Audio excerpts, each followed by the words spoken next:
더 무빙 커피에 오신 여러분들을 환영합니다. 오늘 한 잔 말씀은 누가복음 1장입니다. 이번 주는 성탄절이 있어서 마태복음과 누가복음에 나오는 예수님의 탄생 이야기를 나누도록 하겠습니다.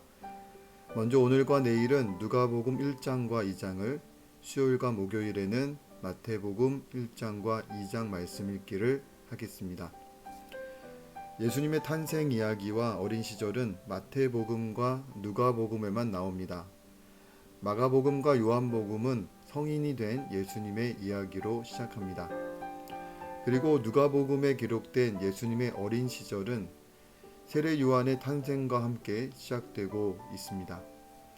세례 요한은 부모가 사가랴와 엘리사벳이었는데요. 이들은 하나님 앞에서 흠없는 자라고 소개되고 있습니다. 아비야 반열의 제사장이었던 사가랴가 제비에 뽑혀서 주의 성전에 들어가게 됩니다. 모든 백성을 대표해서 성전에 들어가는 제사장은 한 명이었기 때문에 이는 평생 한 번 올까 말까 하는 그런 확률로 볼 수 있는데요. 그 일이 사가랴가 나이가 한참 들어서 일어난 것이었습니다.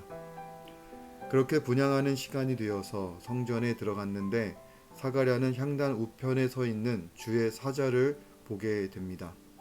그리고 주의 사자가 사가랴에게 말합니다. 하나님께서 너의 기도를 들으시고 아들을 주실 것이다.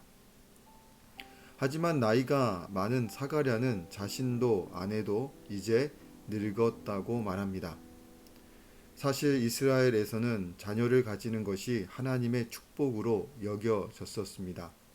하지만 사가랴와 엘리사벳은 흠이 없는 자였지만 그들에게는 자녀가 없었다는 것입니다. 그들은 신실했지만 그래서 어쩌면 젊은 시절 그들은 자녀를 위해서 열심히 기도했을 것으로 생각됩니다. 하지만 그들은 자녀를 가질 수 없었고 그럼에도 하나님 앞에 흠없이 살아갔던 신실한 자들이었다고 말하고 있는 것입니다. 여기서 우리는 구약의 말씀에서 아브라함과 사라의 이야기가 생각나게 됩니다. 그러니까요, 사가랴에게 자녀를 위한 기도는 어쩌면 오랜 시절 열심히 간구했던 기도였을 것입니다. 하지만 시간이 지나 나이 들어서 그들에게는 잊혀진 기도, 어쩌면 포기된 기도였다고 볼 수 있습니다. 그런데 그들의 잊혀진 기도, 포기된 기도를 하나님께서 응답해 주시겠다는 것입니다. 이 일로 사가랴는 세례 요한이 태어날 때까지 말을 하지 못하게 됩니다. 이후 천사 가브리엘이 마리아에게 예수님의 탄생을 전하게 됩니다. 문제는 이스라엘의 결혼 절차상 정식 결혼이 완료되기 전 정혼 기간에는 아이를 가질 수 없었는데요. 더욱이 처녀가 성령으로 잉태한다는 이야기는 과학적으로도 설명할 수 없는 일반적이지 않은 이야기였습니다. 남편 요셉이 이를 문제 삼는다면 마리아는 돌에 맞아 죽을 수도 있는 문제였는데요. 당시 마리아의 나이가 14살, 15살 정도로 추정되기 때문에 어린 마리아가 감당하기에는 쉽지 않은 일이었다고 볼 수 있습니다.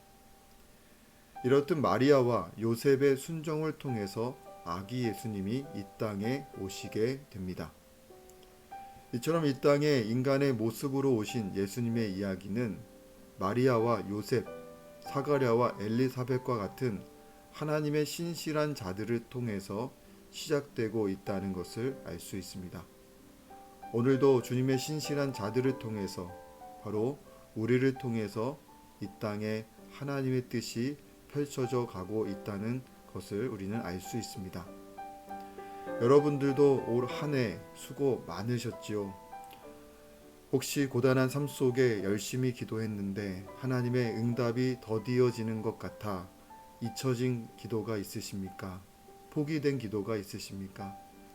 그런데 우리 주님은 우리의 잊혀진 기도까지도 여전히 기억하고 계시는, 그리고 하나님의 때에 응답해 주시는 분이심을 우리가 믿음으로 또 우리가 함께 나아가기를 원합니다. 오늘도 우리가 그 주님을 신뢰하며 믿음으로 나아갈 때 우리의 기도가 또 하나님께 응답되는, 또 하나님의 살아계심을 우리가 함께 고백하는 삶의 시간들이 펼쳐지기를 기도합니다. 네, 오늘 한 잔 말씀은 여기까지 하도록 하겠습니다. 모두들 또 한 주간 잘 시작하시고요. 저는 내일 한 잔 말씀에서 다시 뵙겠습니다. 감사합니다.